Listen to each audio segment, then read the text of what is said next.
हुकूमत पर मुसलसल कोर्ट पैकिंग का इल्ज़ाम लग रहा है और आला अदलिया में जजिस की तैनातियाँ मुतनाज़ होती जा रही हैं। एहतजाज हो रहा है, सवालात उठ रहे हैं, एतराज़ात आ रहे हैं, बॉयकॉट हो रहे हैं और अब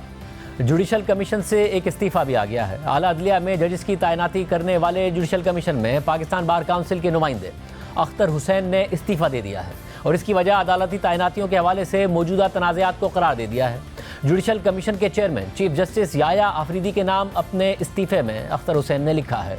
कि पाकिस्तान बार काउंसिल ने मुत्तफ़िका तौर पर मुझे आइन के आर्टिकल 175A24 के तहत 3 बार जुडिशल कमीशन का रुकन नामजद किया और मैं अपनी बेहतरीन सलाहियतों के साथ अपनी जिम्मेदारियां निभाता रहा। ताहम अदालती तैनातियों के हवाले से मौजूदा तनाज़ात की वजह से मैं ये जिम्मेदारी जारी रखने से कासिर हूँ और जुडिशल कमीशन के रुकन की हैसियत से इस्तीफ़ा देता हूँ। मैं इस इस्तीफ़े की कॉपी पाकिस्तान बार काउंसिल को भेज रहा हूँ ताकि आइन के तहत नई नामजदगी की जा सके। जुडिशल कमीशन के रुकन की हैसियत से अख्तर हुसैन के तहफ़्फ़ुज़ात उस दिन सामने आए थे जब 10 फरवरी को जुडिशल कमीशन ने सुप्रीम कोर्ट में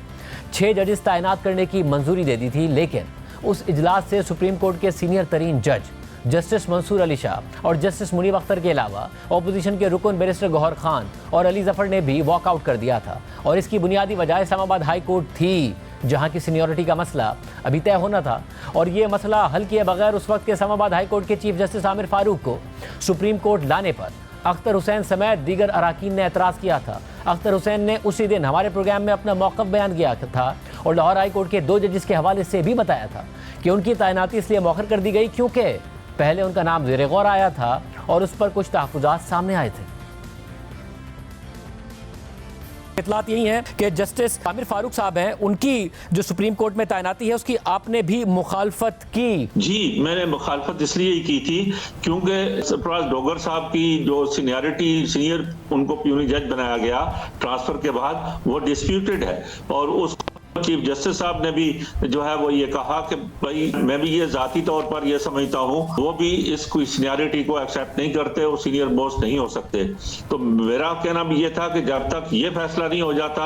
कि सीनियर जज कौन है या अगर चीफ जस्टिस साहब को सुप्रीम कोर्ट में लाया जाता है तो एक्टिंग चीफ जस्टिस या चीफ जस्टिस कौन होगा, उस वक्त तक आमिर फारूक साहब को जो है वो नहीं लाया जाए। उनके ऊपर कोई ना हमारा इंटेग्रिटी का या कोई और मसला नहीं है, सिर्फ इस नुक्ते के ऊपर था कि आइंदा के लिए इस डिस्प्यूट को रिजॉल्व होना चाहिए ताकि इंस्टीट्यूशनल डेवलपमेंट जो है वो हमारी बेहतर हो। अच्छा, और सुप्रीम कोर्ट में 8 तैनातियां होनी थी मगर 6 हुई, लाहौर हाई कोर्ट से कोई तैनाती नहीं हो सकी, इसकी क्या वजह? लाहौर की कंसिडरेशन के हवाले से जो 2 जजेस थे उसके बारे में कुछ रिजर्वेशन थी क्योंकि पहले उनका नाम सुप्रीम कोर्ट में एलिवेशन के लिए और हाई कोर्ट के चीफ जस्टिस के हवाले से भी आया था, तो उस पर कुछ रिजर्वेशन थी और इस वजह से फिर यह फैसला किया गया कि पंजाब लाहौर हाई कोर्ट के जजेस की तैनाती बाद में कंसिडर की जाएगी।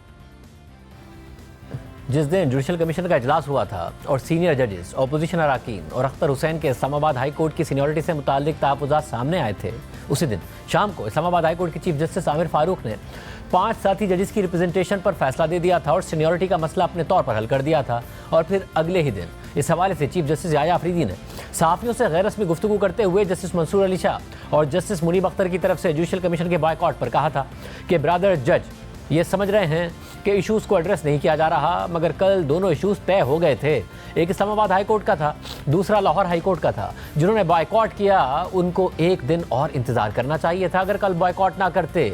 तो एक और अच्छा जज सुप्रीम कोर्ट में आ जाता। जबकि 22 फरवरी को द न्यूज़ में शाया होने वाली अंसार अब्बासी की खबर के मुताबिक पीटीआई के ज़राए ने इंकिशाफ किया है कि चीफ जस्टिस ने तहरीक इंसाफ को निज़ाम का हिस्सा बने रहने और बाइकॉट से गुरेज करने का मशवरा दिया है। चीफ जस्टिस से मुलाकात करने वाले वफ्द में शामिल ज़राए ने बताया है कि चीफ जस्टिस का कहना था कि पीटीआई वालों को सुप्रीम जुडिशल कमीशन के आखिरी इजलास का बाइकॉट नहीं करना चाहिए था। अगर पीटीआई के अरकान इजलास में शरीक होते तो कुछ तैनातियाँ मुख्तलिफ हो सकती थीं। राब्ता करने पर पीटीआई के चेयरमैन बैरिस्टर गौहर खान ने तस्दीक की कि चीफ जस्टिस ने वाकई पीटीआई को निज़ाम में रहने और जजों की तकर्री के अमल के बाइकॉट से गुरेज का मशवरा दिया है। खबर के मुताबिक मुलाकात में शामिल पीटीआई के एक और रहनुमा ने भी नाम जाहिर न करने की शर्त पर बताया कि चीफ जस्टिस का कहना था कि अगर पीटीआई इजलास में शरीक होती तो सुप्रीम कोर्ट की बाज़ तैनातियों पर फ़र्क पड़ता। उन्होंने वजाहत की कि चीफ जस्टिस का पीटीआई को सिस्टम के अंदर रहने का मशवरा पार्टी की जानिब से जुडिशल कमीशन के आखिरी इजलास के बाइकॉट के हवाले से था। लेकिन इस्लामाबाद हाई कोर्ट में जजिस की सीनियरिटी का मामला यहाँ भी ख़त्म नहीं हुआ है, बल्कि इस्लामाबाद हाई कोर्ट के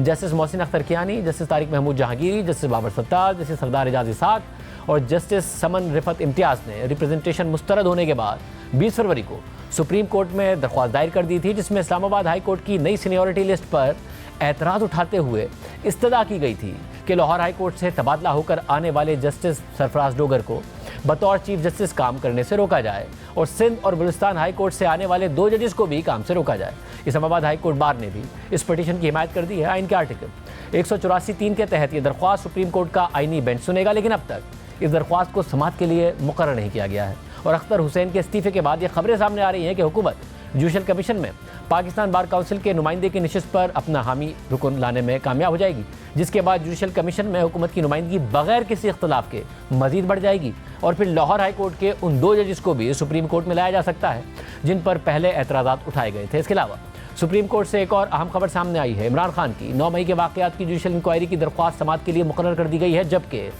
इंतखाबी धांधली की तहकीकात के लिए दायर दरख्वास्तें भी समाअत के लिए मुकर्रर कर दी गई हैं। इमरान खान और शेर अफजल मरवत की जानिब से धांधली की तहकीकात के लिए रुजू किया गया था। जस्टिस अमीनुद्दीन खान की सरबराही में 5 रुकनी आइनी बेंच 28 फरवरी को समाअत करेगा।